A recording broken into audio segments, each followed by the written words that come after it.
Bismillahirrahmanirrahim. Assalamualaikum warahmatullahi wabarakatuh. Alhamdulillahirabbil alamin. Wassalatu wassalamu ala asyrafil anbiya'i wal mursalin sayyidina Muhammadin wa ala alihi wa sahbihi ajma'in. Amma ba'd. Pertama-tama dan yang paling utama, marilah kita memanjatkan puja dan puji syukur atas kehadirat Allah Subhanahu wa taala. Alhamdulillah. Dan tidak lupa pula kita kirimkan salawat dan salam kepada Rasulullah sallallahu alaihi wasallam. Allahumma shalli ala Muhammad wa ala ali Muhammad. Semoga kita semua bisa istiqomah dalam berbuat baik, agar setiap harinya kita bisa lebih baik untuk Allah yang Maha Baik. Karena saking baiknya Allah, tidak pernah putus sedikit pun rezeki yang Ia berikan kepada kita. Berbicara tentang rezeki, mungkin banyak di antara kita yang resah, gelisah perihal rezeki. Padahal rezeki itu Allah yang menggenggamnya. Rezeki itu Allah yang menentukannya, dan rezeki itu Allah juga yang membagikannya. Maka dari itu, setidaknya ada 3 konsep dari rezeki yang perlu kita ketahui agar kita tidak usah khawatir urusan rezeki. Yang pertama, rezeki itu sudah dijamin. Dalam Quran surah Hud ayat 6, Allah Subhanahu wa taala berfirman yang artinya, dan tidak satupun makhluk yang bergerak atau bernyawa di bumi melainkan semuanya dijamin oleh Allah rezekinya.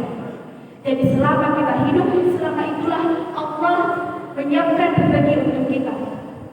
Juga dalam hadis Rasulullah sallallahu alaihi wasallam bersabda, Inna ahadakum la yamuta hatta yastakmil rizqah, yang artinya sesungguhnya kalian tidak akan mati sampai sempurna jatah rezekinya.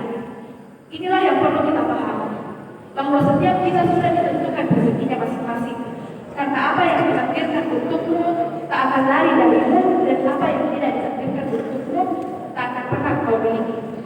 Oleh karena itu, urusan rezeki kita harus lebih tenang, karena Allah Subhanahu wa taala telah menjaminnya. Lalu melangkah ke konsep rezeki yang kedua, yaitu rezeki harus dijemput.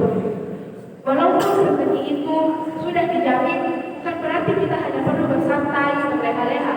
Kita harus berikhtiar menjemput rezeki. Karena ikhtiar menjemput rezeki adalah bagian dari ibadah kita kepada Allah Subhanahu wa taala. Konsep rezeki itu sebenarnya sederhana. Jika kita ingin bergerak, beraktivitas, maka akan datang rezeki itu. Kalau kita lapar dan haus tetapi kita hanya diam, maka tidak akan hilang lapar dan haus itu. Kalau kita bergerak, maka rezeki itu akan turun. Hanya ada yang diakumulasikan dan ada yang diberikan seketika. Rezeki yang sifatnya akumulatif sebenarnya adalah hasil dari ikhtiar yang kita lakukan hari ini. Cuma mungkin diberikannya besok, atau besoknya, atau besok-besoknya. Misalnya kita ingin meraih sesuatu, kita ingin mengejar sesuatu, maka dari itu kita berikhtiar untuk mendapatkannya. Namun kita rasa selama kita berikhtiar, kita tak kunjung mendapatkannya. Tiba-tiba beberapa bulan kemudian kita mendapatkannya.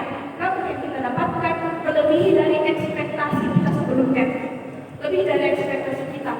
Ternyata itu adalah hasil dari ikhtiar yang kita lakukan dari hari pertama hingga hari itu. Maka dari itu hukumnya adalah kita tidak bisa mendapatkan rezeki dengan hanya diam, harus dengan gerak yang positif, bukan yang negatif. Yang negatif contohnya apa? Misalnya berbuat maksiat, menyogok, korupsi, atau menghalalkan segala cara yang dimana hal itu tidak diperbolehkan oleh Allah Subhanahu wa taala. Di langit telah ditetapkan rezeki lalu diturunkan di bumi. Maka dari itu cara kita adalah dengan berikhtiar di bumi, cari peluang. Jika kita mencoba namun gagal, coba peluang yang lain. Karena sesungguhnya ada banyak cara untuk mencari rezeki yang tersebut. Jangan karena kita tidak kunjung mendapatkannya lalu kita berbuat maksiat. Selanjutnya konsep rezeki yang terakhir yang tidak kalah penting, yaitu rezeki itu harus disyukuri. Rezeki Allah itu banyak, yang sedikit itu rasa syukur kita.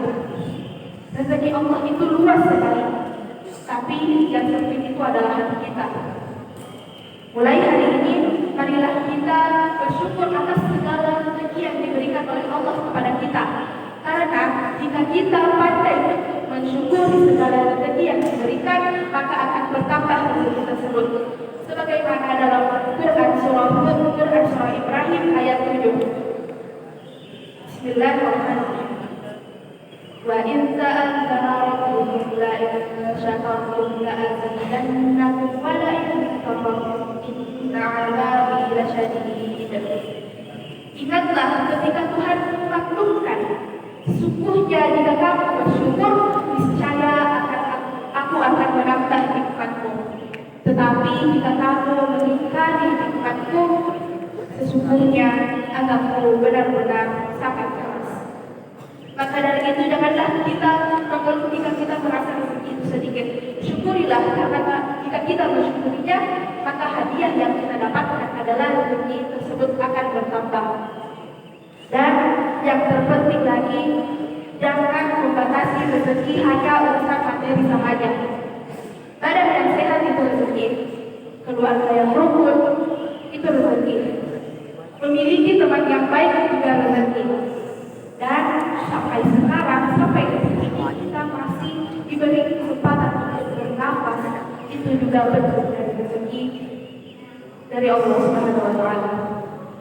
Semoga bentuk ini bisa memberi pencerahan kepada kita semua. Wabillahi taufiq wal hidayah. Wassalamualaikum warahmatullahi wabarakatuh.